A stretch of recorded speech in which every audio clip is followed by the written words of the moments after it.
한국정책학회 제3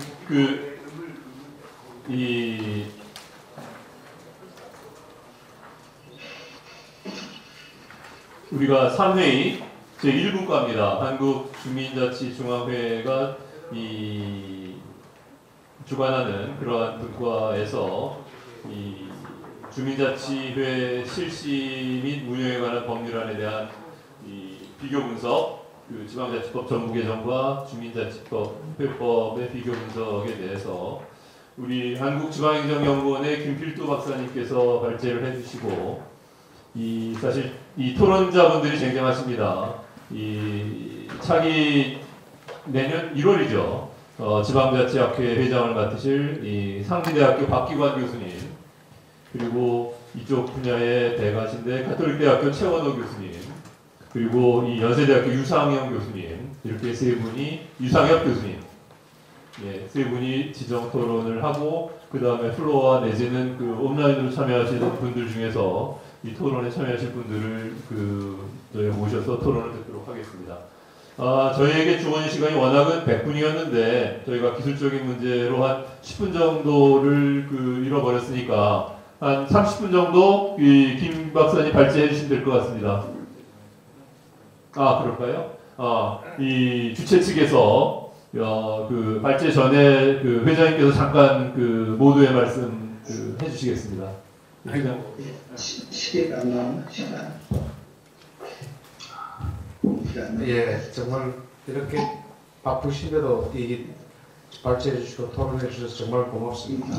지금 주민자치회법 상황이 이렇게 돼 있습니다.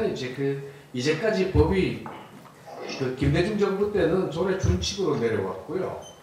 이명박 정부 때 이제 지방행정체제 개편에 관한 법률로 주민자치회를 설치하라고 하고 단지 특별법을 입법하라고 시켜놨습니다. 위임해놨습니다. 그 이전에 시범실시하라고 되어 있는데 지금 행안부는 시범실시를 1차, 2차, 3차째 개정해가면서 시범실시를 하고 있고요. 그 다음에 이제 시범실시를 그냥 시범실시만 하는 게 아니라 2022년에는 전면 실시하겠다 그러니까 상당히 어떻게 보면 발칙한 아주 변칙을 저지르고 있다는 이야기를 할 수밖에 없고요. 그래서 주민자치회에 관한 법률이 제정이 되어야 되는데 이번에 지방자치회법에 지방자치법 전부 개정안에 26조로 들어가 있었습니다. 그런데 국회에서 소위에서 전면 보류해버렸어요. 주민자치회 조항만 특별법으로 입법한다 이렇게 되어 있습니다. 저는 상당히 잘 됐다고 보고요. 왜냐하면 행안부에서 지금 했던 법이 오늘 김필두 박사님이 여기 분석을 해서 말씀해 주실 텐데 이게 부실하게 찰기없고 이대로 하면 다시 또 몇 년을 허송할 것 같았는데 지금부터 어떻게 보면 특별법으로 입법한다고 했으니까 그 입법을 적극적으로 저도 한번 해보려고요. 오늘 좋은 의견 내주셔서 아주 성공할 수 있는 주민자치회를 이 특별법에 한번 담을 수 있도록 좋은 길을 열어주시기 부탁드립니다. 감사합니다. 예, 우리 주민자치회의 소망을 좀 말씀을 해주셨습니다. 그만큼 우리 김 박사님 발제가 굉장히 중요할 것 같은데, 김 박사님 준비되셨죠? 예. 그럼 한 30분 정도 발제를 주어진 시간이 30분입니다. 몇 분 정도 30분. 안 들리시나요? 30분이요? 예.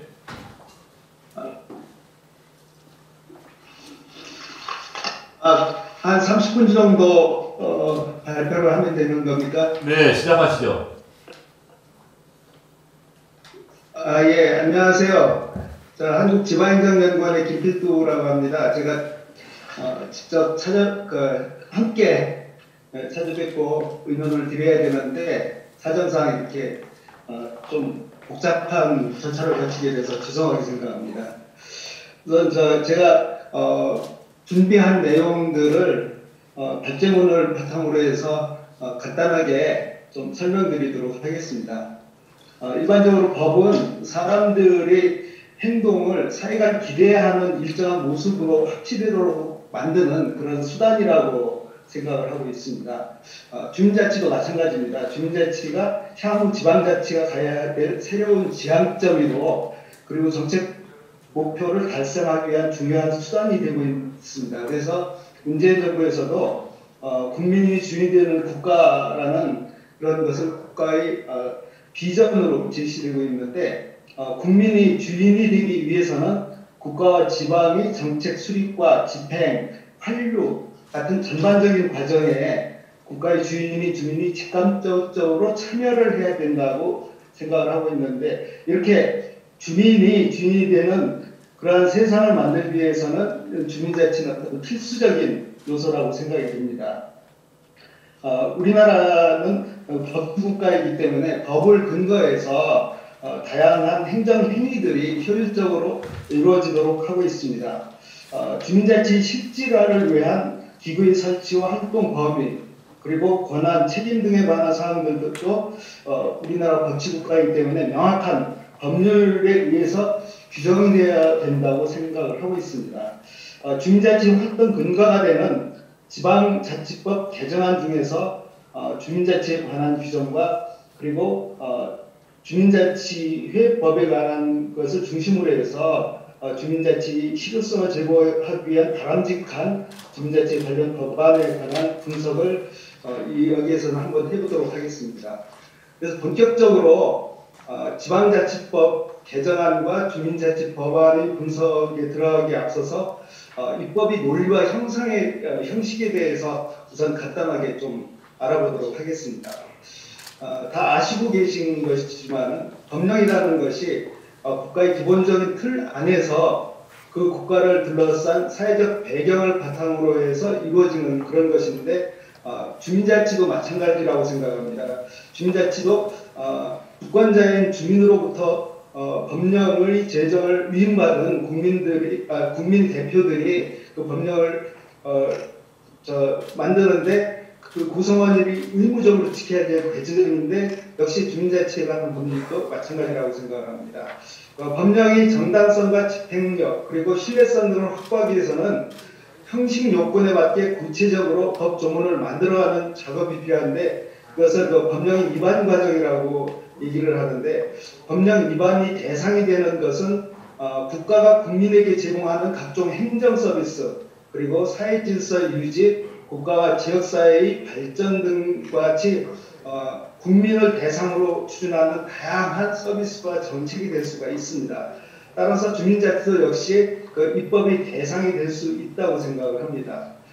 그 다음에는 입법의 형식인데 국가의 모든 법령은 헌법에서 출발하고 있고 그 모든 법령은 헌법이 정한 테두리 안에서 헌법이 정한 기준에 따라서 정해지고 있습니다. 또 지방자치단체는 지방자치단체의 헌법이 법령과 범위에서 주어지는 자치에 관한 규정을 제정할 수 있는데 이러한 모든 지방자치단체가 자치법규로서 조례를 제정하고 있습니다. 그래서 주민자치 활동을 지원하기 위한 법령을 제정할 때는 헌법과 법률이 정하는 어떤 일정한 범위 안에서 주민자치 지원 정책이 추구하는 정책의 목적과 이를 수행하기 위한 수단에 부합되도록 그렇게 규정을 해야 한다는 것이 원칙입니다. 상호법 체계를 채택하고 있는 우리나라 같은 경우에 헌법을 전점으로 해가지고 법규의 종류별로 효력의 우열을 따져서 수직적으로 법 규정을 체계적으로 정하고 있어서 상위 효력이 있는 법규는 하위 법규보다 우월한 위치에 있고 반대로 하위 법규들은 상위 법규에서 규정한 사항들에 대해서 준수하고 따라야 된다는 것입니다. 이걸 간단히 정리하면 헌법부터 시작해서 법률, 시행령, 시행규칙, 조례 등의 법령의 순위가 정해져 있는데 법령의 규정에 따라서 시행령이나 시행규칙이 제정이 되고 또 법령의 규정 범위 안에서 조례를 제정해야 된다는 것은 일반적으로 법치국가에서 제정하고 있는 원칙이 되고 있습니다. 주민자치 지원에 관한 법령을 위반할 때 법칙에서 가장 적절한 법령 형식이 어떤 것인가 그리고 해당 법령 형식에 적합한 절차를 어떻게 거쳐서 하느냐 이런 것이 상당히 중요합니다. 따라서 해당 법령의 내용뿐만이 아니고 그 법령이 가지고 있는 형식, 즉 법 체계를 조화롭게 만들어가는 것, 이것이 법을 만들어가는데 상당히 중요한 요소라고 생각을 합니다. 그렇다면 주민자치 입법이 왜 필요한가를 한번 생각해 보겠습니다. 정책 결정자가 주민자치 지원해가는 문제를 해결하기 위해서 최적의 정책 수단을 선택해야 되는데 그 최적의 정책 수단 중에 하나가 바로 주민자치에 관한 입법이라고 생각을 합니다. 입법이 필요성을 판단하는 가장 중요한 법치행정 원칙 중에 하나가 법률 유보 조항인데 이 법률 유보는 국민의 권리와 의무에 관한 사항은 법률로 정하여야 한다고 하고 있습니다. 다만 극부행정과 같이 국민의 권리와 의무에 관한 사항이 속하지 않는 분야의 행정이라 하더라도 국가적, 사회적으로 중요한 사항에 대해서는 입법이 필요하다라고 많은 학자들이 주장하고 있습니다. 따라서 국민의 참여와 국민의 협력을 확보하기 위해서 주민자치 활성화와 주민자치 활동을 지원하는 데 필요한 근거를 법으로 제정하는 것은 필요하다라고 판단을 하고 있습니다. 따라서 지방자치법이나 아니면 지방분권 및 지방행정체제 개편을 하는 특별법에서 주민자치에 관한 규정을 선언적 규정을 정하고 있다 하더라도 주민자치 활동을 활성화하거나 지원하기 위한 주민자치법의 제정은 좀 필요한 부분이 있지 않나 생각을 합니다. 그렇다면은 주민자치에 관한 입법이 필요하다라고 인정하는 경우에 주민자치 입법에 적정한 법령 형식을 선택해가지고 입법을 추진하는 것이 이제 필요하다고 봅니다. 주민자치에 관한 법령을 입법할 때 준수해야 될 원칙으로는 첫째, 명확성의 원칙이 필요합니다. 이 명확성의 원칙은 이 법에 사용되는 용어라든지 이런 것들이 분명하게 규정이 돼야 된다는 것입니다. 그리고 두 번째로는 포괄 위임의 금지 원칙입니다. 법률이 위임할 때는 위임하는 상황이나 범위를 분명하고 구체적으로 정해야 된다는 그런 의미입니다. 세 번째로는 의회 유보의 원칙입니다. 국가공동체와 그 구성원에게 기본적이고 중요한 의미를 갖는 영역, 특히 국민의 권리와 의무, 그리고 관련된 영역에서의 그 본질적 사항에 대해서는 대표자인 입법자 스스로가 결정을 해야 된다라는 원칙입니다. 이런 원칙에 따라 가지고 지방자치법 개정안 중에서 주민자치와 관련된 조항과 그리고 주민자치 법안에 대해서 한번 비교해서 분석을 해봤습니다. 첫 번째로는 지방자치법 개정안 중에서 주민자치에 관련 법 조항에 대해서 검토를 해봤습니다. 아까 앞에서 말씀드린 대로 우리나라의 일반적인 법 체계는 헌법을 정점으로 해가지고 법률 그리고 법률의 위임을 받은 조례로 구성이 되어 있습니다. 지방자치와 자치분권의 기본적인 방향과 원칙을 규정하는 법률이 지방자치법입니다. 그런데 과거에 지방자치법을 보면은 진정으로 자치분권을 실현하는 기본적인 자치분권의 기본법이라고 보기에는 좀 부족한 점이 많이 있습니다. 지방자치법 제1조에 보면은 중앙과 지방 간의 역할을 규정한다고 되어 있어서 일종의 행정 절차와 행정 과정을 규정하는 그런 법률이라고 하는 것이 맞습니다. 그래서 현재 지방자치법은 중앙정부와 지방자치단체의 역할 분담만을 규정하고 있고 실질적으로 주민자치에 관한 규정들은 제외되어 있습니다. 따라서 지방자치가 단체자치 요소와 주민자치 요소를 함께 가지고 있다고 한다면은 현재 지방자치법은 단체자치만을 규정하고 있고 주민자치에 관한 규정은 없는 말하자면 반쪽짜리 지방자치법이라고 할 수 있습니다. 따라서 이번에 지방자치법 전면 개정안에 주민자치와 관련된 규정을 추가하여 단체자치와의 균형을 유지하고 완벽한 지방자치법으로 탈바꿈하려고 한다는 점에서는 상당히 바람직하다라고 판단이 됩니다. 법의 하위 단위로서의 조례는 상위법과 아주 밀접한 관련을 가지고 있습니다. 조례는 아시다시피 지방자치단체가 법령의 범위 안에서 지방의회의 의결을 거쳐서 그 지방의 사무에 관해서 제정을 하는 것입니다. 그래서 지방의 상문법적인 자치법규가 조례라고 생각을 하고 있습니다. 이러한 조례도 주민의 대표기관인 지방의회의 의결로 제정이 되고 있는 지방자치단체의 자주적인 법인 만큼 지방자치단체가 상위 법령, 즉 지방자치법이라든지 그런 법령에 위반되지 않는 범위 내에서 주민의 권리와 의무에 관한 사항들을 제정을 해야 될 것이라고 생각을 하고 있습니다. 따라서 상위법인 지방자치법에 근거해서 주민자치에 관한 조례, 자치회의, 조직과 운영에 관한 조례 등이 제정되어야 된다는 것은 일반적인 법의 원칙에 맞는 것인데, 그런데 우리나라의 경우에는 이런 원칙들이 약간 비틀려 있습니다. 지방자치법에는 주민자치에 관한 규정들이 과거에는 하나도 없었습니다.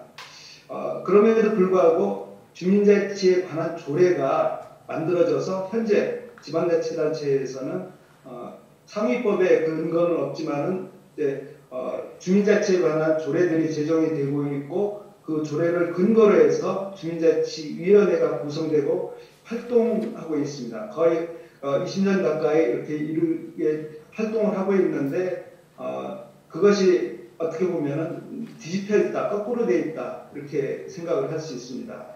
그래서 현재 지방자치법에서 주민자치에 관한 조항들을 신설할 때 주민자치에 관한 조례를 좀 염두에 두어야 하는 것이 현실이라고 생각을 하고 있습니다.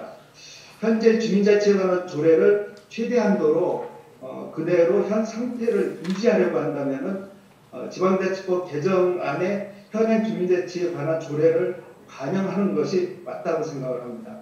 반대로 현행 주민자치에 관한 조례와 상관없이 주민자치의 현재 동향이라든지 변화에 따라서 주민자치법을 개정을 한다면은 현재의 주민자치에 관련된 조례는 지방자치법에 따라서 새롭게 달라져야 되고 바뀌어야 되는데, 거기에 따라서 상당한 혼란이 야기될 수가 있다고 생각을 합니다.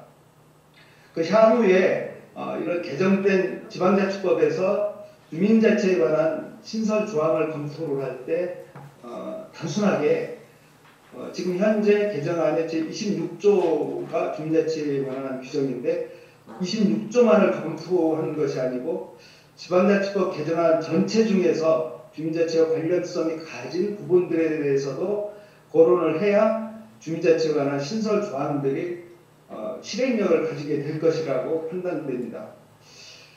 그래서 지방자치분권 및 지방행정체제 개편에 관한 특별법의 주민자치에 관한 규정과 지방자치법 중 주민자치에 관련 법 규정을 우선적으로 검토를 해보도록 하겠습니다. 지방자치법 개정안 중에서 주민자치에 관한 조항을 새로 신설한다는 제한 이유를 보면은 풀뿌리 자치 활성화와 주민의 민주적인 참여의식 고양을 위하여 주민이 읍면동별로 주민자치회를 구성 운영할 수 있는 근거를 마련을 하고 지방자치단체는 주민자치의 운영 등에 필요한 행정적, 재정적 지원을 할 수 있도록 한다. 이렇게 규정을 하고 있습니다. 그래서 아래 표에 보시면은 지방자치분권 및 지방행정체제 개편하는 특별법의 주민자치에 관한 규정, 그리고 주민자치에 관한 지방자치법의 주민자치에 관한 규정을 좀 비교를 해서 표를 만들어 봤습니다. 이 표는 참조하시기 바랍니다. 현재 정부에서 제안하고 있는 지방자치법 개정안에 포함되고 있는 주민자치 관련 조항은 단순히 주민자치의 구성과 운영에 관한 조항만을 신설하도록 되어 있습니다. 따라서 법이 실효성을 가지기 위해서는 논리성, 타당성, 합목적성 등을 갖춰야 한다고 생각이 되는데, 따라서 지방자치법을 개정할 때 주민자치의 설치와 운영 필요성 그리고 당위성에 관한 논리체계를 갖추는 것이 이제 필요하다고 생각을 합니다. 따라서 풀뿌리 민주주의 실현을 위하여 공동체를 육성을 하고 지방자치를 활성화해야 된다라는 것을 현재 지방자치법 1조에 추가해서 지방자치법의 목적이 주민자치 활성화도 포함이 된다라는 것을 분명히 해야 된다고 생각을 하고 있습니다.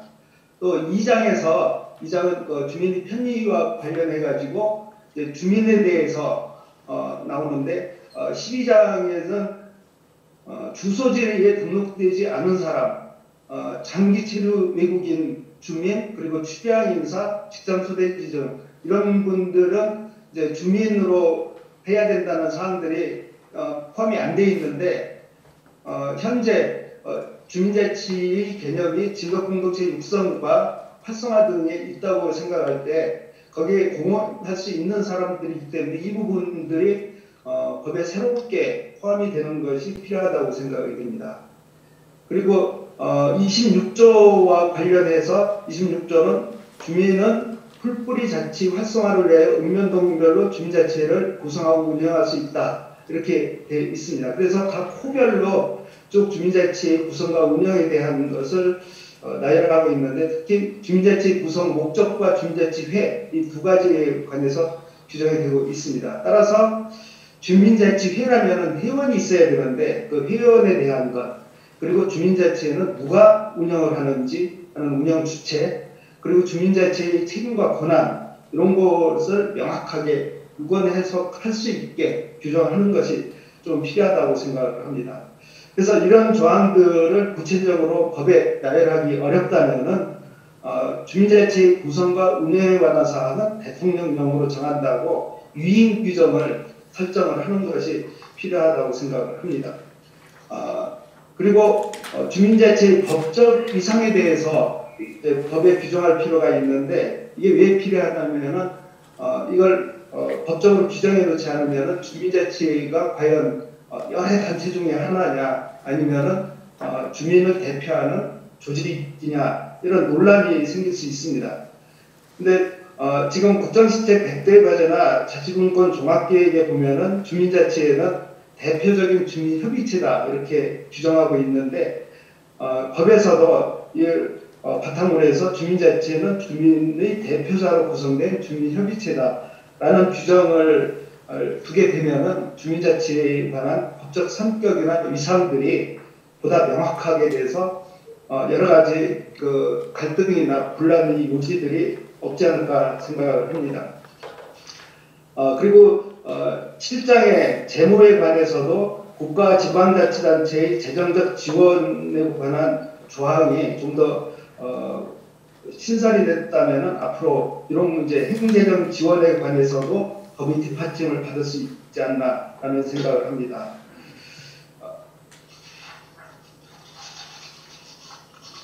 그 지방자치법을 개정해서 주민자치에 관한 조항을 신설할 때는 우선 주민자치회의 조례를 염두에 두어야 될 것입니다. 법 체계상 법과 조례는 밀접한 관련이 있기 때문에 그래서 법으로 규정해야 될 사항과 조례로 규정해야 할 사항 그리고 자체적 규약으로 정해야 될 사항을 미리 상정하고 염두에 두고 관련된 그 규정들을 신설을 하는 것이 저는 필요하다고 생각이 듭니다. 두 번째로는 지방자치법 개정안 중 주민자치 관련 법조항과 주민자치회법에 대해서 우선 검토를 해보도록 하겠습니다. 주민자치에는 주민자치를 실질적으로 실천하기 위한 주체기구라고 할 수 있습니다. 이러한 주민자치가 제대로 실천되기 위해서는 주민자치의 법적, 제도적 증거가 확실한 것이 좀 바람직하다고 생각을 합니다. 주민자치 구성과 운영을 법적으로, 제도적으로 뒷받침할 수 있는 것이 바로 그 주민자치의 설치와 운영에 관한 법률입니다. 주민자치 설치와 운영에 관한 법률의 주요 내용으로 법의 제안 설명서에 보면 8가지를 지시를 하고 있는데 시간 관계상 이건 구체적으로 말씀을 안 드리고 자료를 참고해 주시기 바랍니다. 이상 8가지의 제안 이후 주요 법 내용을 살펴보면은 주민자치 설치와 운영에 관한 법률을 여러 가지 좀 보완할 문제가 있지 않나 생각을 합니다. 첫 번째로는 2조의 그 용어와 관련된 얘기인데 법은 주민자치위원회 법적 지위를 명확히 해야 된다고 앞에서 제가 한번 말씀을 드렸습니다. 그래야 갈등이나 분쟁의 소지가 없기 때문에 필요한 부분인데 여기에 이제 주민자치라면 주민자치란 뭐다라는 명확한 그 개념 규정이 좀 필요하다고 봅니다. 지금 지방자치법 개정안이라든지 아니면 행정안전부에서 나오는 매뉴얼이라든지 여러 자료를 보면은 주민자치는 뭐다라는 그런 개념 정의가 나와 있지 않습니다. 물론 여러 학자들이 주민자치는 어떤 것이다라는 개념을 확실하게 규정을 하고 있지만 법에서 확실하게 규정을 해 두면은 유용할 것이라고 판단이 됩니다. 따라서 주민자치가 어떤 것이다라는 것을 규정할 필요가 있습니다. 물론 1조에 보면은 풀뿌리 민주주의의 활성화 뭐 이런 게 있는데 그 주민자치로 할 수 있는 것, 주민자치를 수단으로 해서 달성할 수 있는 목표 이런 것이지 주민자치에 관한 개념 규정이라는 생각을 하지 않습니다.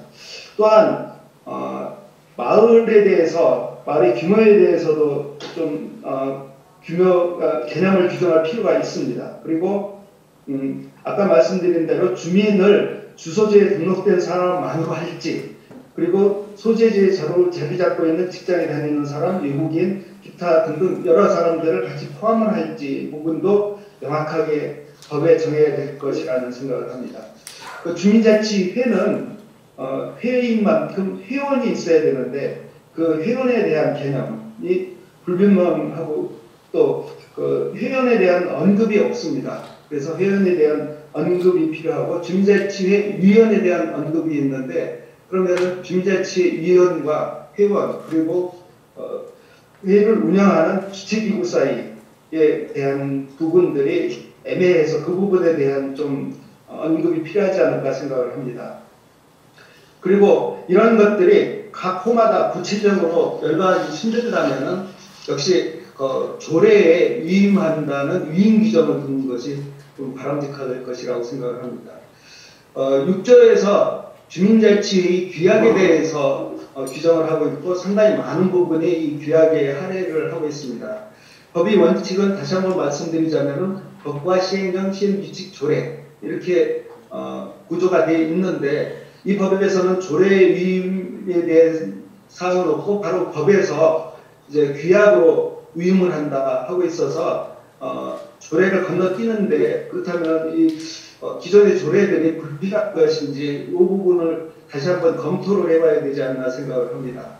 그 7조에 있어서 주민자치의 설립이 시군구 자항이 설립 인가를 받아야 한다는데 이 부분도 주민이 자발적이고 자치적인 조직이라고 하는데 시군구의 자항한테 설립 인가를 받는 것이 이게 주민자치 기본 정신에 맞는지 이 부분도 검토가 필요한 부분입니다. 8조에서 규정하고 있는 주민자치 임원에 관한 것도 주민자치 대표자 1명, 감사 2명 이렇게 3명을 임원이라고 하고 있는데 현행 조례에 보면은 20명에서 50명 사이 주민자치 회원이 있습니다.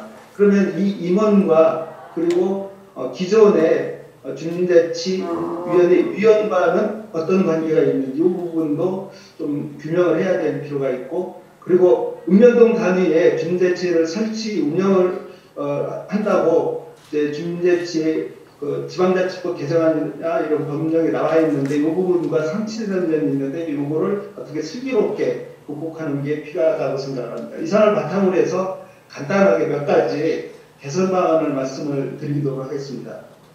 우선은 입법이 구성 체계를 존중을 해서 주민자치 설치 운영에 관한 입법을 할 때는 그 조례에 대해서 또 염두에 두고 조례를 좀 더 활성화시킬 수 있는 방법으로 하는 것이 좋지 않을까 생각을 합니다. 두 번째로는 주민자치 관할 비용 문제인데 기존에 지금 실시되고 있는 모든 주민자치에는 읍면동 단위로 설치되어 있습니다. 그런데 주민자치법은 읍면동 이하 마을 단위에 주민자치를 설치한다고 되어 있습니다.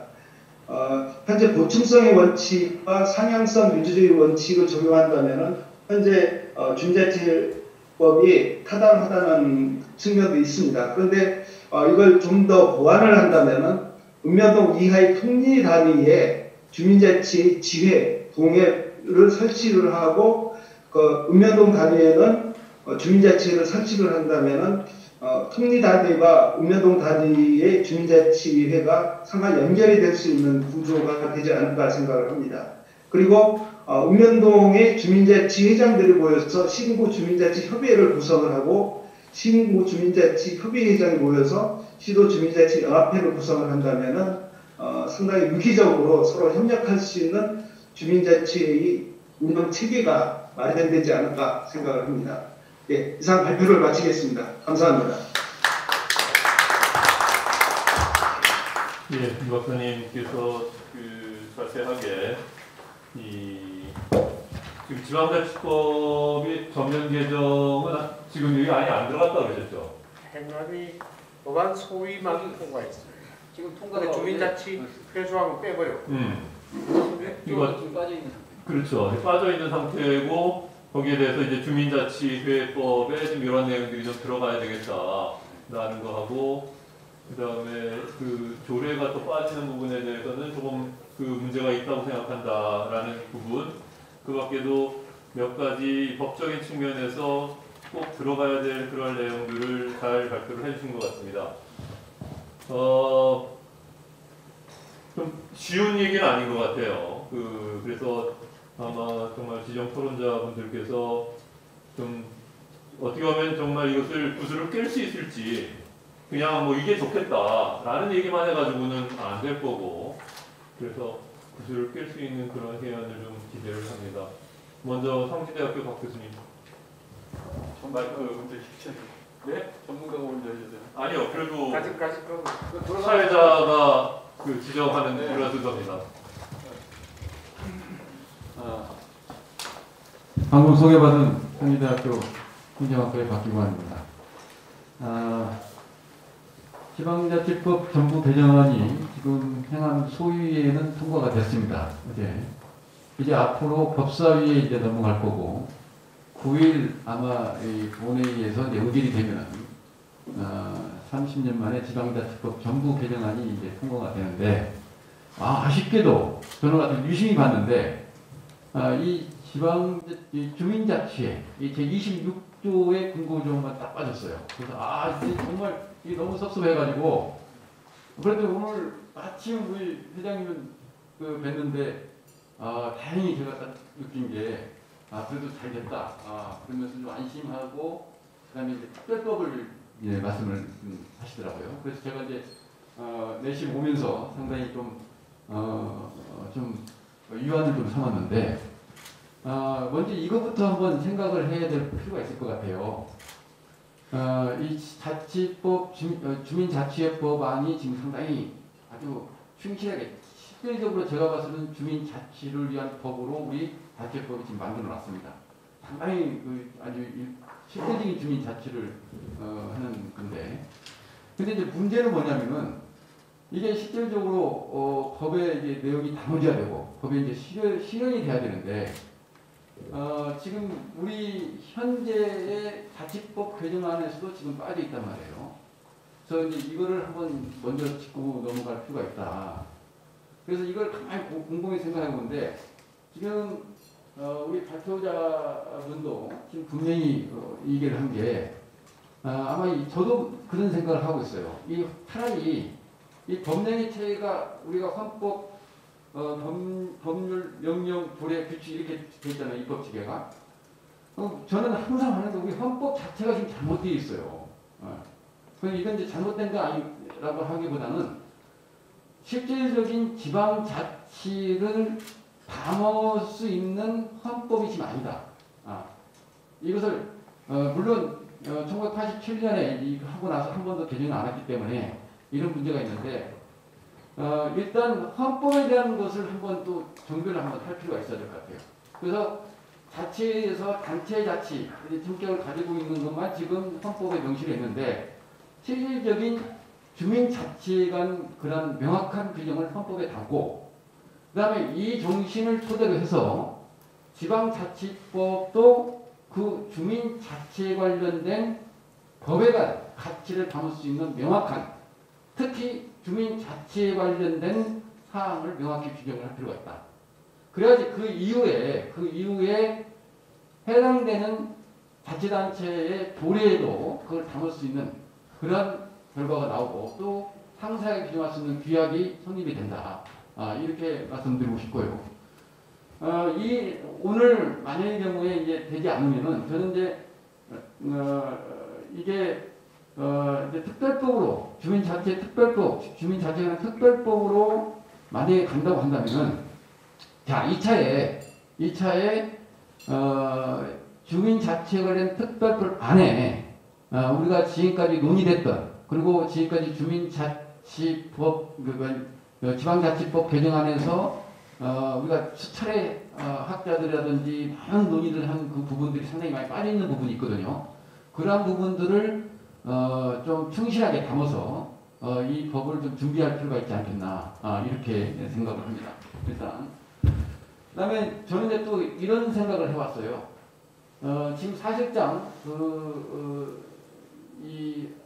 지금 누차 얘기하지만 여기 지금 주민자치법도 읍면동의 하구 마을 단위에서 이루어지는 것이 가장 적합하다. 이게 진짜 기본 정신이에요. 근데 물론 이건 뭐냐면 모든 보충성의 원칙이라든지 가장 가까이 있는 정부가 이 주민의 복리 중개라든지 서비스를 실질적으로 담당하고 있고 실제로 제공하거든요. 그렇게 한다면은 지금 읍면동 자체가 우리나라는 선진국에 비해서 또는 다른 외국에 비해서 너무나 커요.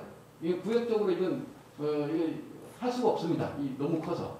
그래서 우리 자치법 같이 읍면동이 아닌 하우의 마을 단위인데 우리 발표도 얘기했지만 이 중심으로 해서 주민 자체가 좀 실질적으로 이루어지게끔 그리고 그 주민 자체 자체가 이 읍면동과 연계되는 그런 체제를 유지하는 것이 좀 바람직하다. 이렇게 말씀을 드리고 싶고요. 또 저만 하면 안 되니까 돌아가면서 또 하죠. 또 10분 정도 하시고 그 다음에 넘어가겠습니다. 그 다음에 지금 우리가 염두에 둘 부분이 지금 이 마을 단위로 간다면은 상당히 지연 중심, 학연 중심 이런 중심으로 치우칠 수가 있어요. 그래서 이거를 일본과 같이 기능 중심으로 좀 전환을 할 필요가 있다. 기능적으로. 그래서 기능으로 좀 유도하는 그런 방안을 좀 생각할 필요가 있고 기능 중심의 그 자치회 조직이 유도하는 그런 것을 생각하면서 동시에 그 주민 자치에 대한 인력 또는 경비 이런 것들에 대한 일정한 그런 공공 지원이 좀 가능할 수 있도록 이런 것들이 좀 이런 형태의 조직 형태로 유도하는 것이 좀 좋지 않겠나 이런 생각을 해봤고요. 그 다음에 지금 누차 얘기하지만 뭐 회원이라는 문제라든지 또는 회의라든지 뭐 이런 것들이 이 일본 같은 경우는 선출 방법이 같은 경우는 직접 선출하고 돼 있거든요. 근데 여전히 우리 한국 같은 경우는 지금 법 안에도 지방자치법 개정에도 교육 이시자 중에 추천으로 이렇게 돼 있단 말이에요. 이런 것은 취지에 맞지 않다. 그래서 앞으로 이것도 직접 주민들이 선출하는 방법, 그 다음에 회원에 대한 명확한 규정, 그 다음에 또는 회비를 어떻게 할 것이냐. 이 수익에 대한 문제도 굉장히 중요하고, 그래서 회비라든지 이 회비도 일본의 같은 경우는 회비라든지 기부금, 또 보조금, 뭐 기타 수익 이런 것도 있기 때문에 이런 것도 우리가 상세하게 회비에 대한 규정도 따로 명확히 두는 것이 좋지 않겠나 이렇게 생각을 해봅니다. 또 하나가 앞으로 이 통이 쪽으로 이제 이 주민자치를 이제 그 주민자치조직을 이제 튼튼하게 할 때 행재정적인 어떤 지원이 이제 있어야지 이게 운영이 실질적으로 가능해요. 그러니까 사실상 가장 좋은 방법은 주민들이 직접 회비를 걷어서 직접 모든 것이 다 하면 좋겠는데 제가 생각하기에는 어떤 형태로든지 일정량 이 조직이 운영이 되려면 잘 운영이 되면 어떤 형태로든지 지원을 받을 수밖에 없어요. 그래서 일정량 자치체라든지 또는 중앙정부라든지 뭐 어떤 중앙정부 같은 경우는 저는 뭐 지원하더라도 어떤 해당적인 사업, 아주 중요한 뭐 해당적인 사업 같은 경우는 좀 행재정적인 지원에 받을 필요가 있지 않겠나. 그래서 그 법이 지원을 받는 데 있어서 지원에 대한 종류라든지 방법이라든지 어떤 절차라든지 이러한 것을 법적 근거를 명확히 세워놓고 여기에 대해서 재정적 지원을 받는 것이 좋지 않겠나 이렇게 생각합니다. 예, 박 교수님 감사합니다. 지금 뭐 들으면 들을수록 쉽지 않은 과제 같은 그런 생각이 들어서 우리 최원호 교수님 한 10분 정도 토론해 주시기 바랍니다. 가톨릭대학교 최원호입니다. 네, 오늘 정책학회에서 주민자치와 관련된 세미나를 여는데 이번에도 주민자치중앙회 회장님께서 후원을 해주신 것 같아요. 근데 전 회장님이 후원을 해주신 거는 이번뿐만이 아니고 건국 때인가 작년인가 하게 되는 또 향약까지도 하고 각종 학회에서 후원을 많이 해주셔가지고 주민자치의 이해를 제고하는 데 기여를 많이 해주셔가지고 그 부분에 대해서 제가 늘 감사의 말씀을 드립니다. 저는 이제 주민자치회와 관련해서 발제도 하기도 하고 토론도 하기도 하고 하는데 여러 차례 했는데 주로 이제 토론을 할 때 제가 좀 힘주어서 강조하는 부분이 있습니다. 힘주어서 강조하는 부분이 뭐냐면은 왜 주민자치위원회를 주민자치회로 바꾸려고 하는지에 대해서 생각보다 지방의 의원이라든지 국회의원의 이해가 높지 않다고 생각을 해요. 그 명칭만 바꾸는 건 아니겠죠. 당연히 취지가 있고 배경이 있고 그 취지나 배경이나 목적이나 이런 거에 대한 명료한 이해가 있어야지 주민자치의 법이든 지방자치법의 일부 내용을 담든 간에 제대로 된 내용을 담을 수 있기 때문에 그 배경, 취지 이런 거에 대해서 좀 초점을 맞춰서 토론을 좀 하고자 합니다. 물론 이제 오늘 김필두 박사님은 주로 이제 입법 형식에 대해서 발제를 해주셨는데 입법 형식도 물론 중요하죠. 입법 형식도 중요하지만은 입법 형식 중에도 우리가 헌법이 있고 법률이 있고 하위법이 있고 하위법이 상위법을 거슬러서는 안 된다라는 식의 이제 그 법 질서가 있기는 있지만 그것도 절대적인 것은 아니라고 봅니다. 그러니까 우리는 이제 하위법, 그러니까 조례를 제정할 수 있는 입법권의 범위가 굉장히 제한적이죠. 그래서 법령의 범위 내에서 조례를 제정할 수 있다라고 되어 있는데 가까운 일본만 하더라도 법령에 반하지 않는 한 조례를 제정할 수 있다라고 하기 때문에 조례 제정권의 범위가 훨씬 넓죠. 우리나라 헌법이나 행정법 학자 중에도 따라서 자치법 형식의 제정권의 그 적극적인 제정권 이런 걸 주장하는 사람들이 적지 않은 걸로 알고 있습니다. 이를테면 1990년대 총괄 청주시 의회에서 정보공개 청구 조례를 만들었어요. 그게 이제는 뭐 중앙정부에도 영향을 줘서 정보공개법 이런 게 제정이 다 되긴 했지만 그 당시만 하더라도 행정자치도에서 상위법이 제정이 안 돼서 구체적으로 법에서 위임도 안 했는데 무슨 정보공개 청구 조례냐라고 해서 무효 항의 소송인가 소송을 제기했던 걸로 기억이 나요. 제가 정확한 내용은 모르지만 그 당시에 그게 대법원까지 가서 판단한 거는 상위법이 구체적으로 위임한 그런 법률이 존재하지 않았어도 국민의 알 권리라고 하는 아마 헌법의 원칙이 존중되지 않았나. 그래서 그게 오히려 이제 그 법률 제정에 영향을 줘서 그 무효가 되지 않은 거죠. 그러니까는 조례를 제정할 수 있는 그 범위도 미국의 홈룰식으로 굉장히 거꾸로 볼 수도 있는 거죠. 그래서 적어도 조례 제정권의 범위는 좀 적극적으로 해석하는 게 좋다라고 생각을 하고요. 그게 이제 사실은 보충성 원리와 관련해서 제가 좀 말씀을 드리려고 하는데 원래 보충성 원리는 서양의 카톨릭 조직, 교회 조직 원리에서 나온 거지만은 동양에서도 보충성 원리가 얼마든지 사상 속에 있습니다. 이를테면은 조선시대 그 정약용 선생의 탕론이라는 그 논설을 보면은 그 안에 뭐 원목이라는 그 내용이 있어요. 원목이라는 거는 프로토타입, 그러니까 다스림의 프로토타입이라는 내용인데 거기 보면은 그야말로 보충성 원리에 관한 얘기가 나오는 거죠. 그러니까 중국에서 진시황이 전국 통일한 다음에 황제가 생기고 위로부터 관료를 파견하고 군현제가 생기고 했지만 그 이전에 이상적인 정치 형태라는 거는 가가 5개가 있으면 하나의 이웃 리인이 되는 거고, 이웃이 5개가 있으면은 마을리가 되는 거고, 마을리가 5개가 있으면은 우리가 비루하다 할 때, 좀 촌스럽다 할 때 그 비자를 써갖고 그 비가 되는 거고, 그 비가 5개가 있으면 뭐 형이 된다, 이런 식으로 얘기를 하는 거죠. 그러니까 밑으로부터의 상향적인 정치 질서가 있었다는 거죠.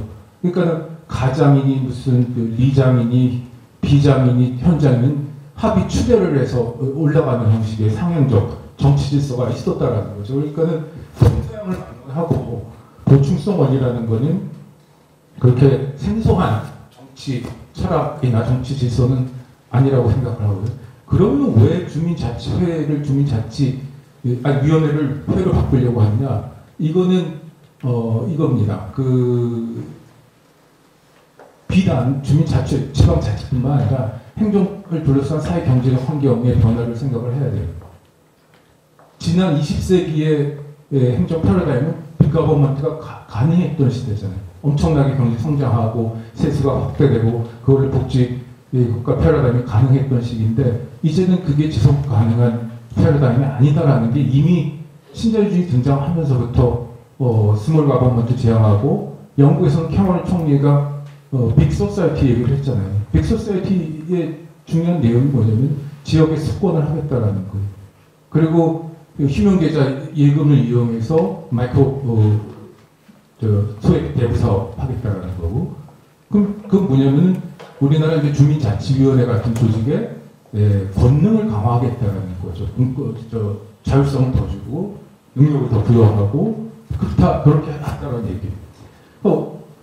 여러 가지 사회 경제 환경의 변화가 있겠지만 딱 2가지만 말씀을 드리면은 인구 변화, 인구구조의 변화하고 재정 결벽입니다.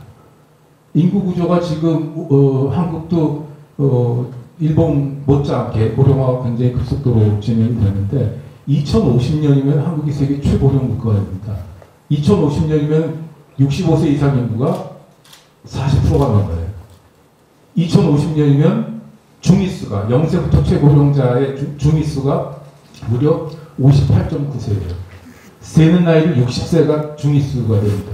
지금 한국이 43, 4세 정도 됩니다. 인도 같은 나라는 27세입니다.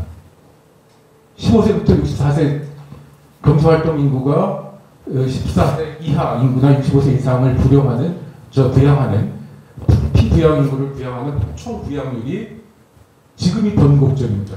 급속도로 높아지게 되어 있습니다. 정부가 돈이 없는 시대가 되는 거죠. 쓰려고 하더라도.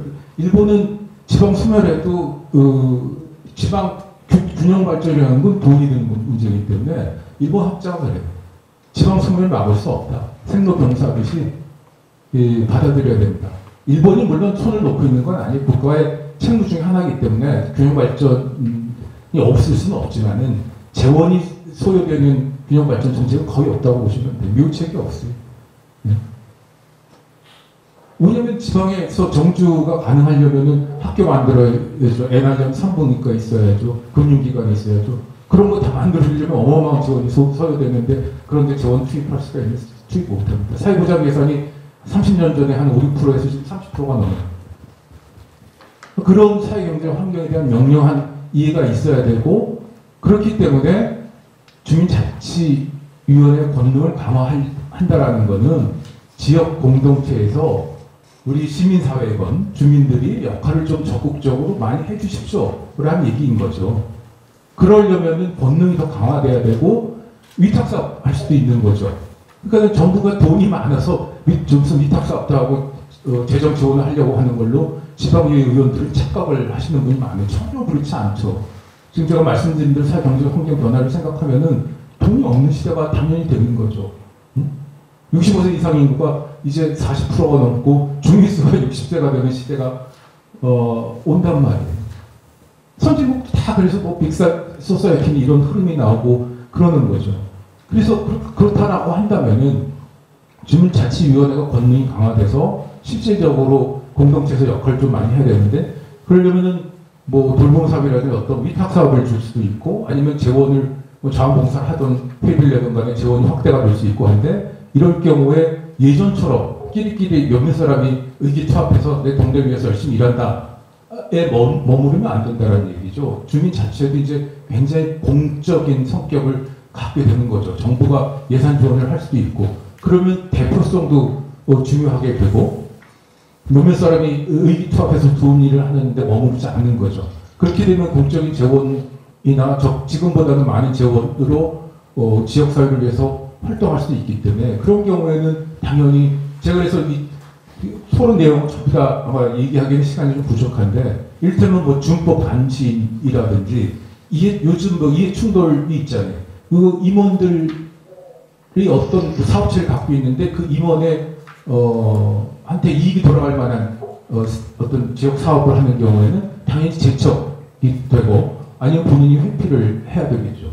그래서 그런 취지를 그림으로 제가 이미지로 표현한 게 54페이지의 보충성 원리와 주민자치회라는 이미지입니다. 그래서 결국은 이제 우리나라 기초자치단체는 규모가 굉장히 큰 편이기 때문에 좀 전에 박경환 교수님 이야기했지만은 프랑스 꼬뮌 같은 경우는 36,000개가 있기 때문에 우리나라 읍면동보다도 훨씬 작은 기초지자체입니다. 근데 그렇다고 해서 우리가 또 읍면자치를 다시 하자라고 하긴 좀 어렵고 왜냐면 이제 광역행정 큰 거에 또 의미도 있고 하기 때문에 근린자치 단위로 읍면동을 설정을 하고 이 근린자치 할 때 그 주민자치회 구역도 다만 좀 유연하게 어떤 경우에는 한 주민자치회 내에서도 좀 나눠볼 수도 있고 필요하면 광역적인 사무에 대응하기 위해서는 조금 연대하거나 협력을 하거나 이렇게 할 수 있기 때문에 여러 가지 면에서 좀 유연할 필요가 있다는 얘기고 회원에 관한 쟁점도 이를테면 준회원 자격을 부여해서 해당 지역에 주소를 두고 있지는 않지만 해당 지역에 직장이 있다거나 기타 이유로 해당 지역에서 어떤 봉사활동을 하거나 기여를 할 수 있을 경우에는 꼭 굳이 주소를 두지 않더라도 주민자치회 멤버가 될 수 있는 길을 열어줘야 된다고 생각을 합니다. 그래서 그런 그 맥락에서 이해를 해주시면 좋을 것 같고요. 그래서 이제 지역 사회에서의 그 주민자치회 이미지가 되게 보면은 사적인 영역하고 공적인 영역이 교착하는 여기 음영으로 좀 그림을 그려봤는데 여기서 이제 공공성을 담당하는 그게 이제 공치 모델일 수도 있고 공동생산 모델일 수도 있고 그럴 경우에 주민 또는 시민의 이미지는 국민의 이미지가 돼야 된다는 얘기죠. 근데 마침 송호근 교수님의 그 책을 제가 좀 읽다 보니까는 바로 이제 제가 제시하고 싶었던 그런 이미지가 국민으로 소개가 된 내용이 있어서 제가 좀 소개를 했는데 독일에서는 이제 미트 뮬거를 공민으로 번역한다라고 해요. 미트가 아마 위드의 뜻인 것 같아요. 위드. 함께하는 시민 뭐 그런 의미인 것 같아요. 그래서 더불어 사는 시민 혹은 공동체 의식을 내면한 시민이다 이런 얘기죠. 그래서 20세기형으로 우리가 행정력이나 재정, 공무원 많이 동원하고 재정을 많이 동원해서 동네 문제를 해결하면 좋죠. 근데 그럴 수 없는 시대가 되는 거죠. 학대받는 아이 문제, 고독사하는 청년도 있는 시대고 이런 거를 사회에서 돌보는 그런 이제 시대로 갈 수밖에 없다라는 얘기죠. 그래서 이제 지역 공동체가 복원이 돼야 되고 지역 공동체에서 중추적 역할을 할 수 있는 게 주민자치회인데 그 주민자치위원회인데 회로 바꿔서 권능을 강화해서 지역사회에서 좀 일 좀 많이 해주십시오라는 게 흐름으로 보면 빅소사이어티 이 흐름하고 뭐 대동소이한 거죠. 그래서 저는 늘 이 취지에 대해서 좀 힘 좀 안 하는 편이고요. 거기서부터 모든 게 비롯돼야 된다라고 생각을 합니다. 그래서 그 법안이 아까 회장님 말씀대로 이번에 그 조문이 반영 안 된 게 더 나을 수도 있을 것 같아요. 특별법으로 제정이 되면 특별법에 더 충분한 내용을 충분한 검토를 통해서 반영하게 되면은 주민자치회에 대한 올바른 어떤 방향 설정도 가능할 수도 있고 하기 때문에 뭐 어떻게 보면은 전화 위복이 될 수도 있지 않나 그렇게 생각을 하고 특별법도 추진을 했었죠 우리나라에서. 그래서 제가 올해 연초인 것 같은데 그 검토한 내용은 그 토론문에 있기 때문에 그걸 참조해 주시면 될 것 같습니다. 이 정도 말씀드리겠습니다. 예, 감사합니다. 정말 우리가 박세일 교수님께서 저희 이 공동체 측면에서 이 자유와 공동체가 이게 같이 갈 수 있다라는 부분을 법정 제약을 하시는 양반인데 굉장히 주장을 했었는데 우리가 얘기하는 정말 큰 사회라고 얘기하는 빅소사이어티에서는 정부가 다 할 수 없고 그렇다고 소위 얘기하는 시민단체 내지는 이 시장이 다 할 수도 없는 거고 그 영역이 이 지역이라는 그러한 측면에서 정말 미래 사회에는 굉장히 큰 역할을 할 수 있을 것이다라는 부분의 영역이 이게 유럽에서 나온 얘기가 아니고 이게 바로 우리나라에서도 옛날부터 계속 뿌리내리고 있었던 그러한 부분이 중국도 마찬가지고 그런 얘기를 중심으로 최 교수님이 재미있는 얘기를 해주셨습니다. 우리 유상엽 교수님 토론 부탁드리겠습니다. 네, 먼저 기라성 같은 교수님들 사이에서 굉장히 재미있는 김필두 박사님 논문을 읽고 토론을 할 수 있는 대단히 감사하게 생각합니다. 제 전공 영역이 지방자치 쪽이 아니다 보니까 그런 논문을 읽으면서 기초 공부도 굉장히 많이 됐고 또 토론문을 준비하면서 저 스스로 좀 학습을 할 수 있는 좋은 기회가 됐습니다. 이번 논문을 읽고 토론을 준비하면서 이제 그 지방자치의 핵심적인 원리를 볼 때 단체자치와 주민자치의 두 가지 축이 반드시 존재해야 비로소 진정한 의미의 지방자치가 될 수 있다는 것을 이제 알게 되었는데요. 그러면서 과연 우리나라 법령은 어떻게 되어 있는가 하는 부분을 좀 찾아봤습니다. 아까 박기광 교수님께서도 말씀을 주셨었는데요. 헌법을 이제 8장을 보면 지방자치를 규정하고 있음에도 불구하고 117조와 118조는 지방자치 단체에 대한 내용만 다루고 있어서 반쪽짜리 지방자치를 의미하고 있다라는 그 말씀에 전적으로 동감을 했고요. 지방자치법에서 지방자치의 목적에 해당하는 그 부분도 이 법의 목적 취지와 목적 자체가 주민자치에 대한 내용과는 상관없이 지방자치단체에 굉장히 국한이 되어 있다. 물론 최은호 교수님께서 말씀해 주신 것처럼 법에 그런 내용이 없다고 해서 조례와 규칙에서 그런 내용을 다루지 않을 필요는 없다는 말씀에 전적으로 공감합니다만은 적어도 헌법과 법률에서 관련된 내용이 선언적으로라도 있어야 그 틀 안에서 우리가 법률적인 내용들을 논할 수 있기 때문에 차제에 그 조례와 규칙 단위에서 주민자치에 대한 내용이 있었다면 차제에 그 상위 단위로 역으로 상향식으로 지방자치법과 더 나아가서 헌법 안에서 지방자치에 대한 규정을 주민자치도 함께 포함하는 방향으로 개정될 필요가 있겠다 드리고 싶습니다. 그럼 이제 주민자치가 왜 필요하냐라는 부분들을 봤을 때 단순히 지방자치의 두 축이 주민자치와 단체 자치니까 꼭 그렇다라고 이제 보기보다는 좀 더 실질적인 내용을 달아보면은 주민자치가 지역적 사무가 지역 주민의 참여를 통해서 주민들의 의사에 기초하여 자주적으로 처리되는 것을 의미한다고 봤을 때 일정한 지역을 기초로 중앙정부의 지배에서 벗어나 단체 사무를 독자적 자주적으로 처리하는 단체로서 단체 자치가 존재한다면 지방자치단체의 공공사무 처리와 관련된 의사결정 과정에 지역주민이 주체가 되어 참여함으로써 비로소 지역주민의 의사가 지역 공공사무 처리에 반영되도록 하는 것이 주민자치에 해당한다고 볼 수가 있습니다. 따라서 주민자치가 없는 단체자치는 관치에 불과하고 단체자치가 없는 주민자치는 그 자체로서 의미가 없다라고 볼 수 있기 때문에 진정한 의미의 지방자치가 이루어지기 위해서는 그리고 지방분권화와 풀뿌리 민주주의가 확대되기 위해서는 법령과 헌법에서 지방자치에 대한 정확한 정의를 단체자치와 더불어서 주민자치가 함께 뭔가 내려질 필요가 있다라고 보여집니다. 저도 오늘 그 토론문을 준비하면서 논문에서 언급되었던 이제 법률들을 국회 사이트에서 좀 찾아봤었는데요. 지금 말씀 주셨던 그 지방자치법 전부 개정안 법률안에서 그 주민자치의 내용이 빠졌다는 말씀은 점을 녹여서 좀 듣고 좀 다시 배우게 됐는데요. 우선 주민자치는 주민자치회에 관한 규정을 통해 존재하는데 지방자치 공권 및 지방정치제 개편에 관한 특별법, 다시 말씀드리면 지방분권법과 국회 계류 중인 지방자치법 정부 개정 법률안에서 다루고 있는 것까지 제가 확인을 했었습니다.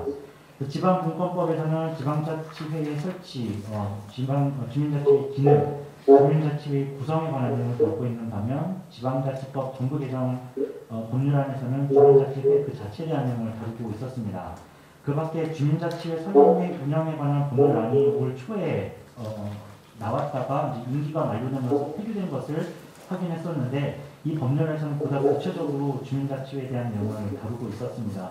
이렇게 주민자치의 실효성을 바로 세우기 위해서는 주민자치와 관련된 법령이 산발적으로 나눠지기보다는 하나로 통합되는 게 맞다고 생각을 했고요. 만약에 지방자치법 내에서 주민자치법에 관련된 내용이 없어졌다면 아마 그런 저의 우려는 어느 정도 해소가 됐을 거라고 생각이 됩니다만은 그럼에도 불구하고 저의 소견으로는 특별법으로 주민자치에 대한 법률을 다루는 것보다는 지방자치 한 축이라는 점에 대해서 지방자치와 함께 지방자치법에서 다루는 것이 좀 더 바람직하지 않을까라는 생각을 했습니다. 끝으로 김필두 박사님께서 이제 개선 방안에 대한 것으로 이제 두 가지 개선 방안을 주셨는데요. 그 두 가지에 대한 내용에 대한 저의 의견을 드리면서 발언하도록 하겠습니다. 우선 첫 번째 개선 방안으로는 주민자치회법, 주민자치회 규약 등으로 이어지는 입법 체계를 준수하는 것이 바람직할 것이다 라는 의견을 주셨고요. 두 번째로 주민자치회 관할에 대한 문제인데 1년동 이하의 통행 단위까지 주민들이 직접 선출하고 통회 또는 미회의 임원들이 모여서 운영동 선거를 통해 주민자치회를 구성하는 방안이 바람직할 것이다 라는 의견을 주셨습니다. 여기에 대한 이제 저의 간단한 의견을 드리면요. 우선 입법 구성 체계를 위해서 헌법에서 지방자치에 대한 규정을 할 때 지방자치와 더불어서 주민자치회에 관련된 규정이 언급될 필요가 있다. 헌법의 규정이 선행되어야 하위법인 법률과 시행령과 규칙에 영향을 줄 수 있기 때문에 그렇다고 말씀을 드렸습니다. 또한 주민자치는 지방자치법에서 일원화해서 규정하는 것이 법령 간의 상충 내지는 혼란을 줄일 수 있을 것이라고 판단을 했고요. 또는 주민자치회법을 입법한다면 지방자치법을 지방자치단체법으로 명명해서 그 세부 내용을 단체자치로 국한하는 것도 한 가지 방법이라고 생각을 했습니다. 이런 경우에 앞서 말씀 주셨던 주민자치회법 이하 조례와 규약으로 이어지는 입법체계도 고려할 수 있을 것 같습니다. 앞서 지적하였듯이 주민자치에 관한 법률을 하나로 통일하는 것이 선행되어야 될 것인데 이를 바탕으로 주민자치회 관할구역을 논의해야 된다고 생각했습니다. 주민자치회 관할 범위를 어디로 할 것이냐에 대해서는 그것을 운영적으로 할 것이냐 또는 통리로 할 것이냐 다양한 아이디어가 있을 수 있을 거라고 생각을 했는데요. 우선 단체자치와 비교되는 주민자치회로서 기초 지자체의 범위를 넘어서는 행정구역을 넘어서는 주민자치는 고려할 수 없을 거라고 가정을 하였습니다. 그리고 시군구 단위 아래에서 운영동으로 할지 또는 통리로 할지해야 되는 부분들은 그 지역의 특성에 맞도록 법령이나 조례에서 위임을 하는 것이 더 바람직하다고 생각을 했습니다. 특히 지역의 특성, 다시 말씀드리면 물리적으로 그 지역이 얼마나 넓은지 또 그 지역에 살고 있는 인구 밀도가 얼마나 높은지에 따라서 주민자치회를 운영하는 단위가 서로 달라질 수 있기 때문에 법령에서 딱 정해서 통 또는 위로 한다라고 하는 것보다는 그 지역의 어떤 특수성을 반영해서 조례에서 위임하는 것이 더 합리적일 것이다 라는 생각을 했습니다. 끝으로 주민을 어떻게 규정을 할 거냐에 대한 많은 말씀들을 주셨는데요.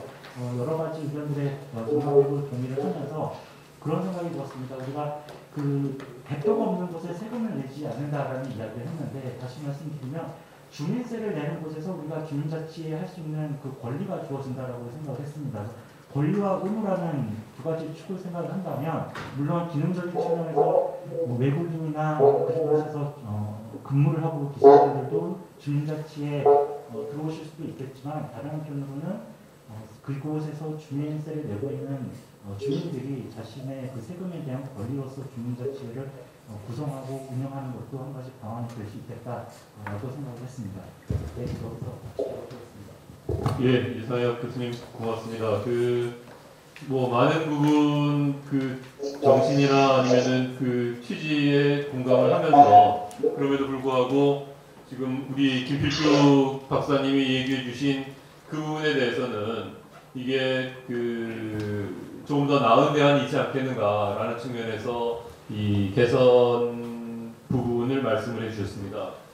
특히 제가 사회자로서 지금 행안부하고 지방행정연구원에서 같이 준비를 하고 있는 지방자치 비전 2040, 2040년의 지방자치 과연 어떠한 모습일까라는 것을 지금 그림을 그리고 있는데, 지금 오늘 논의하는 이러한 반쪽짜리 지방자치가 아니라 단체자치만이 아니라 그때는 정말 밑으로부터의 주민자치가 우리가 얘기하는 지방자치의 진정한 모습일 거다라는 부분. 왜냐하면 지금 아까 인구 소멸도 지역에 따라서는 아마 굉장히 인구가 없는 거의 그런 지역도 많이 생길 거예요. 그래서 지금 이상혁 교수님 얘기해 주신 대로 거기에 획일적으로 뭐 지금 이렇게 주민자치회를 이렇게 구성을 해라 라고 획일적으로 갖다 입히는 게 더 이상 안 맞는 그런 지역도 있을 거란 말이죠. 그래서 그러한 부분은 좀 유연하게 접근하는 게 어떻겠느냐라는 부분도 같은 맥락인 것 같은데,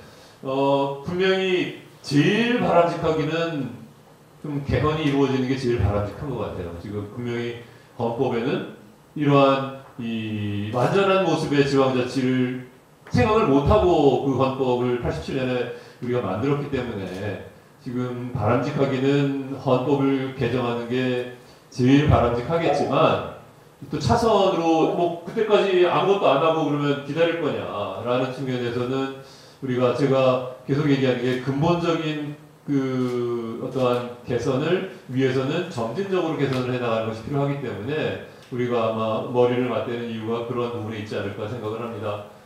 지금 저희 플로어에 토론을 해주실 분들이 얼마나 계실지는 모르겠지만 우리 회장님 말씀은 들었고, 아까 보니까 부회장님 혹시 토론 좀 같이 참여 가능하실까요?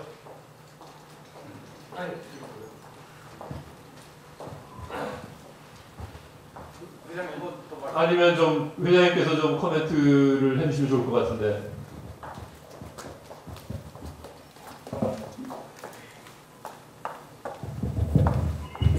주민자치회법을 만들기 위해서 실제 그동안에 우리 최원호 교수님도 많이 도와주셨습니다만 3년간 6개국의 주민자치를 샅샅이 훑었습니다. 발제하고 토론하는 연인원이 한 300명. 이제 이런 책자로 이제 이렇게 두껍게 2권이나 자료집이 나와 있는데, 그렇게 해도 정말 어려웠습니다. 이제 왜 그러냐면 본질이 이렇습니다. 주민자치회라는 게 이제 고전에 말씀드리겠습니다. 이제 저도 이제 언론인으로도 들어가거든요. 잡지 발행하니까 제가 김영란법에 해당이 됩니다. 왜 해당되느냐고 물었더니만 공무적 사인이랍니다. 사인은 사인인데 언론이라는 공무를 담당한다고 그러는데, 주민자치회는 이거 공무를 담당하는 사단법인 사단이거든요.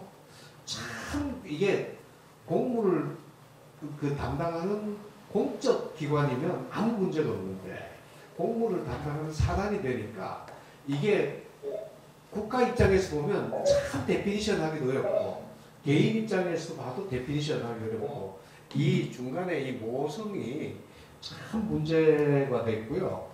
근데 이제 막상 이제 좀 경영학적이나 사회학적으로 들고 보면 이 애매모호한 이 단체가 권리 능력이 없으면 아무것도 할 수가 없고요. 행위 능력이 없으면 할 수가 없습니다. 권리 능력이 있다는 것은 그 사단인데도 불구하고 공적인 권리를 확실히 부여받아야 되는 게 있고, 행위 능력이 있으려면 자체 결단도 하고 자체 자원 동원도 할 수 있고 하는 이런 것들이 있어야 되는데, 이 복잡한 문제를 이제까지는 행정학적인 어프로치로는 거의 다 못했습니다. 일부밖에 안 되고요.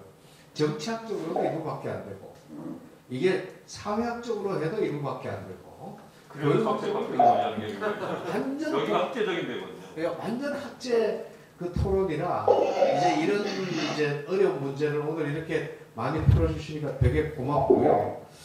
그 제가 이제 하나만 더 말씀드리면 이제 가장 문제가 이거였습니다.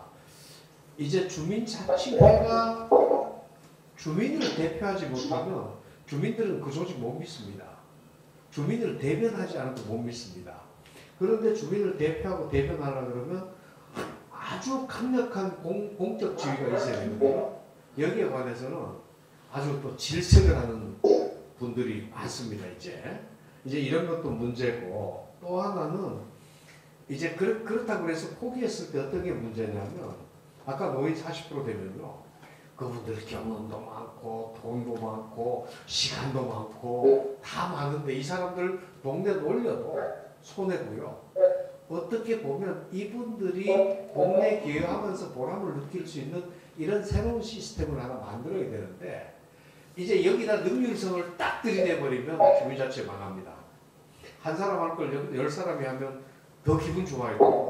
10사람 할 걸 20사람이 하면 더 기분 좋은 게, 이제 말하면 자원은 풍부하니까 이런 것들 이제 지금까지 하던 다른 논리하고는 전혀 다르게 가야 되는데, 행정부의 사무관이나 서기관들이 이 복잡한 거를 전혀 인식하지 못하고 이제까지 무슨 조례를 만들 때나 보면 그냥 대기업의 한 대리쯤 되는 사람들이, 대리과장들이 만드는 거나 행안부가 만드는 거나 별반 다른 것 없다는 것을 느꼈습니다. 그래서 이제 부탁 올리고 싶은 것들은 이제 어떻게 보면 동네에 있는 풍부한 자원들을 그 사람들한테 대가를 지불하고 사오는 게 아니라 그 사람들이 기분 좋게 이타성을 발휘하도록 해야 되는 이 어떤 상당히 난도가 높은 조직을 만들어야 되는데, 선생님들 계속 좀 도와주십시오. 아마 이거 완성되면 제가 보기에는 아까 시간도 말씀드렸습니다만은 노벨상 한번 받을 수도 있을 것 같습니다. 고맙습니다. 네, 지금 말씀하신 것처럼 굉장히 창의적인 발상인 것 같아요. 사실 이게 우리가 꾸면 그러면 사실 다른 나라에는 그게 우리가 얘기하는 지방 주민자치면서 지방자치단체잖아요. 동시에 다 해버리죠. 그러니까. 그런데 우리는 지금 보면 주민자치회는 지금 말씀하신 대로 이게 스테이터스가 자치단체는 아니에요. 다시 말해서 세금을 거둘 수는 없어요.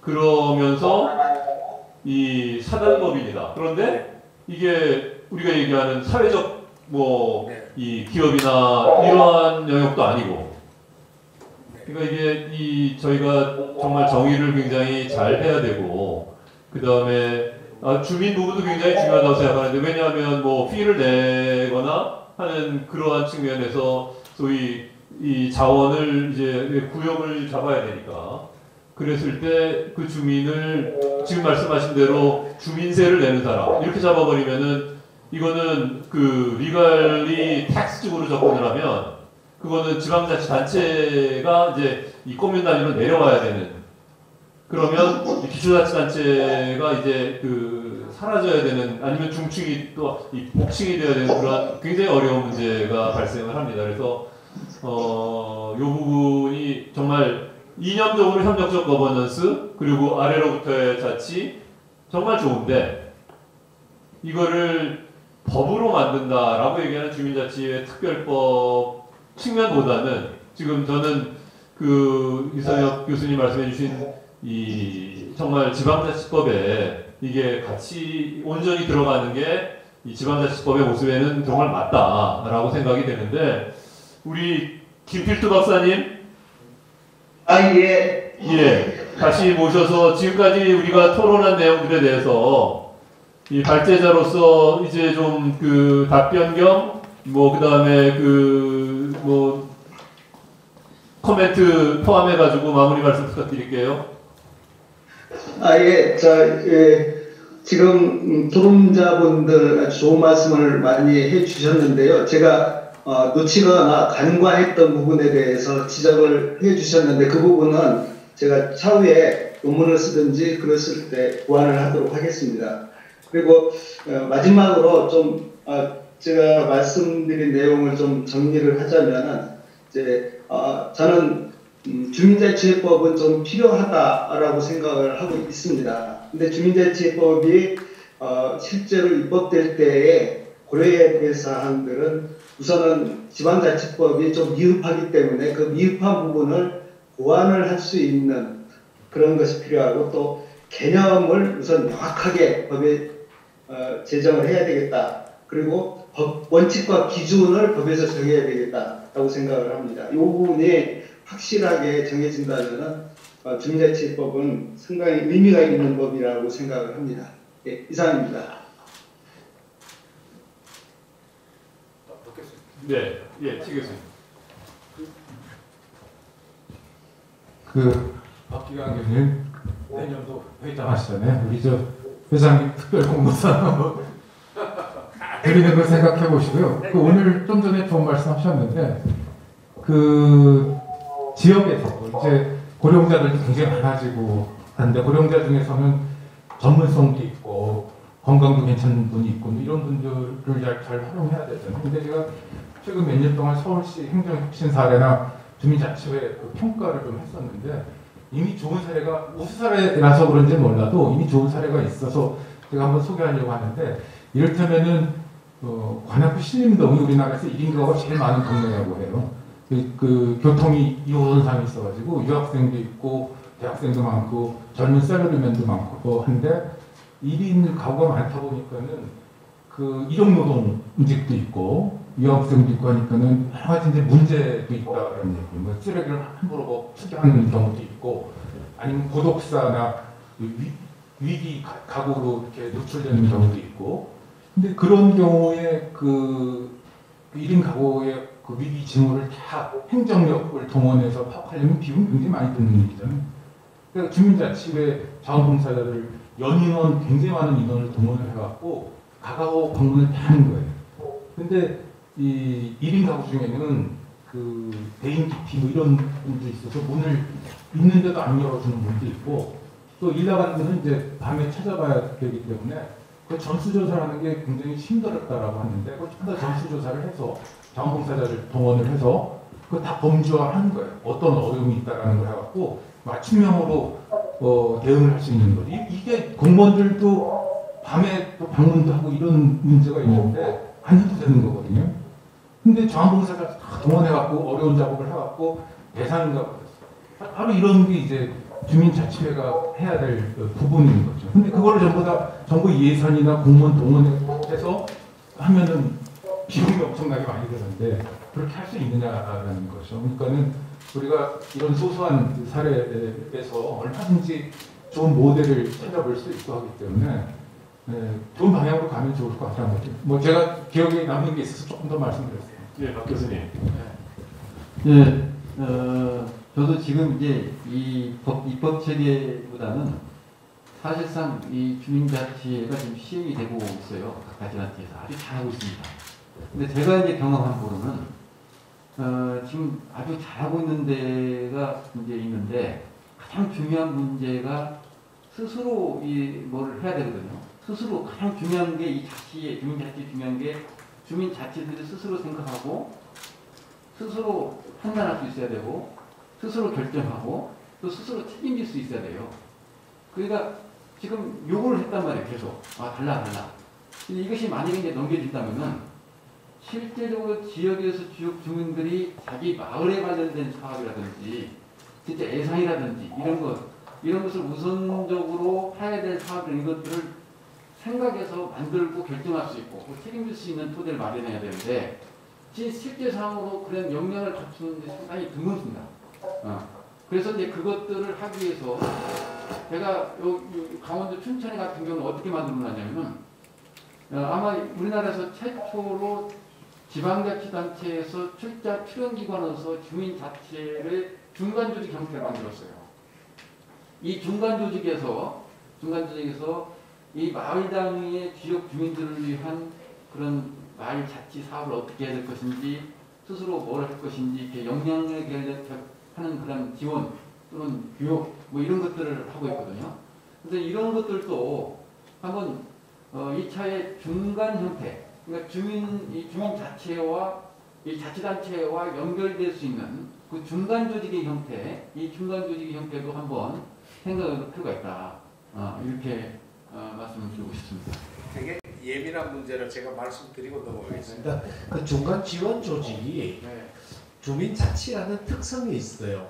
왜냐하면 일반 이제 복지 사업이나 이런 것들 같으면 테크니컬한 측면이 되게 중요한데 이런 게 있습니다. 그 중간 지원 조직이 관설 관영이면 이거는 주민자치에 저해가 됩니다. 관설 민영이라도 관설이기 때문에 저해가 되고요. 뭐 민설 관영은 있을 수가 없고요. 민설 관영은 굳이 이제 한다 그러면 어떻게 하냐면 주민자치회 이제 춘천시 협의회장이 우리 이런 사람 필요하니까 시장님 그 이재수 시장님 이제 한 6개월간 이런 사람 좀 도와주십시오. 아니면 이런 공익으로 도와주십시오 해서 데리고 쓰는 이 정도는 괜찮은데 민설 민영이 맞고요.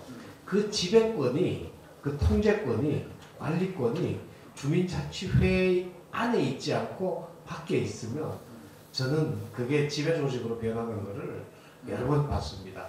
그 중간 지원 조직에 관해서 제가 한번 발제를 한 적이 있거든요.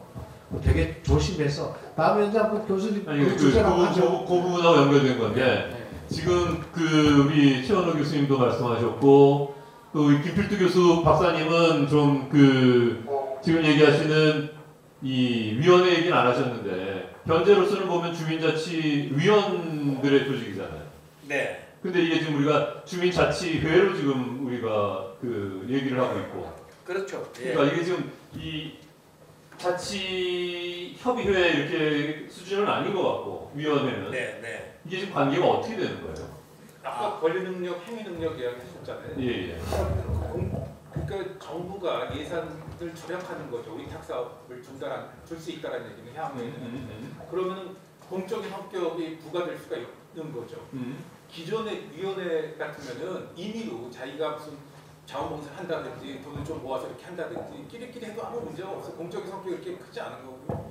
근데 이제 그게 회가 되면은 아까 권리 능력, 행위 능력, 권능이 좀 강화되고 정부 어떤 위탁 사업을 줄 수 있게 되기 때문에 대표성도 상대적으로 중요시 될 수가 있고 또 회계 책임이라든지 준법 감시라든지 이런 부분이 중요할 수가 있는 거죠. 이제는 위원회는 더 이상 없는 거죠.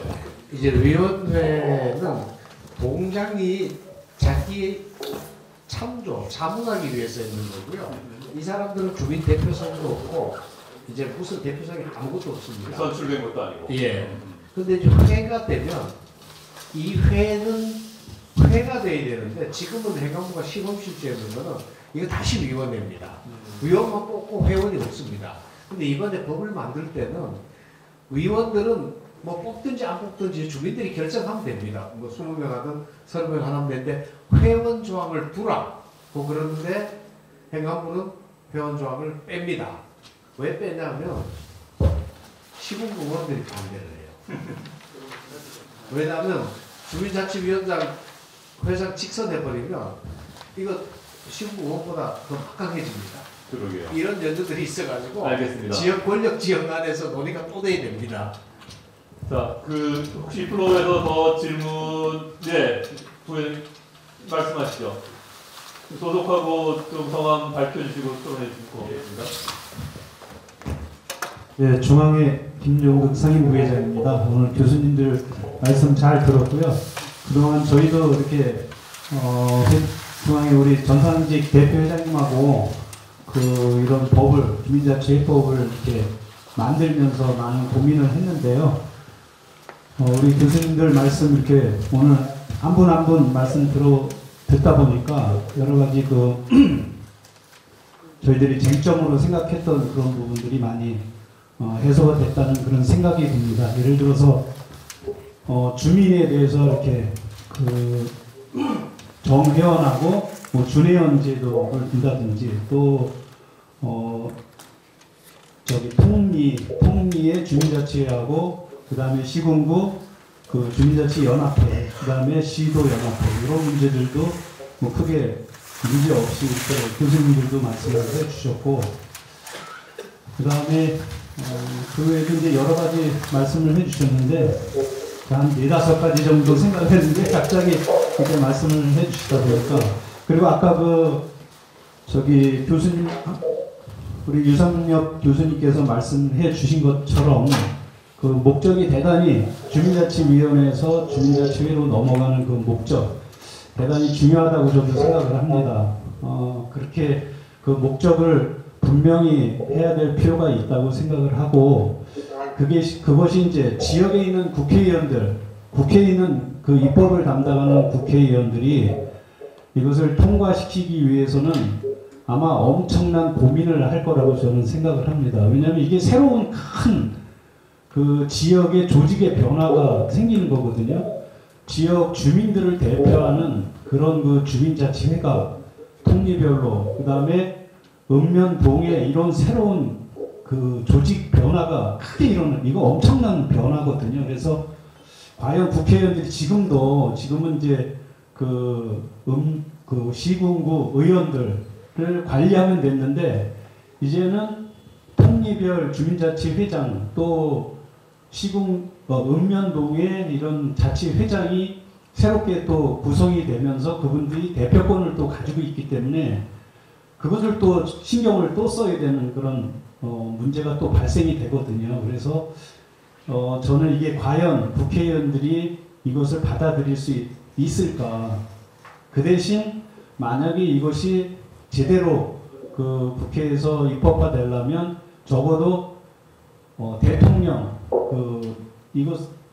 대선에서의 어떤 큰 정책으로, 그 대권에서의 정책, 어떤 그렇게 그 정도의 큰 그 정책으로 이것을 추진하는 것이 가장 현실적이지 않을까, 그런 좀 생각을 해봅니다. 좀 우려 겸 그런 생각을 좀 하게 됐고요. 예, 저도 그 부분에 대해서 더 네네. 마무리하시죠. 예, 그 외에 이제 여러 가지 우리 교수님들께서 그 저희 중앙회에서 있고 그 주민자치회법에 대한 안에 대해서 이렇게 그 긍정적으로 또 좋은 말씀들을 해주셔서 예, 많은 도움이 될 것 같습니다. 이상입니다.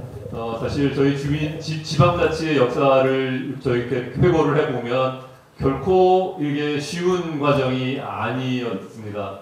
아마 주민자치에 대한 그러한 법규화 과정도 결코 그것 이상으로 쉽지 않은 과정임에는 틀림없으나, 지금 그 많은 사람들이 공감을 하고 있는 그런 영역이기 때문에 좀 더 전략적으로, 그리고 아까 말씀하신 대로 좀 대통령 선거도 좀 적절하게 잘 이용하시고 하는 그런 집합적인 노력이 필요하지 않는가. 그래서 그런 의미에서 오늘 정책학교에서 이러한 이 기획 세션을 갖는 것은 큰 의미가 있다라고 생각을 하면서, 오늘 이 3회의 우리 1분과 회의를 모두 마치겠습니다. 참여해주신 우리 김 박사님, 그리고 세 분 지정토론자 참여해주신 모든 분께 감사드립니다. 이것으로 마치겠습니다. 고맙습니다.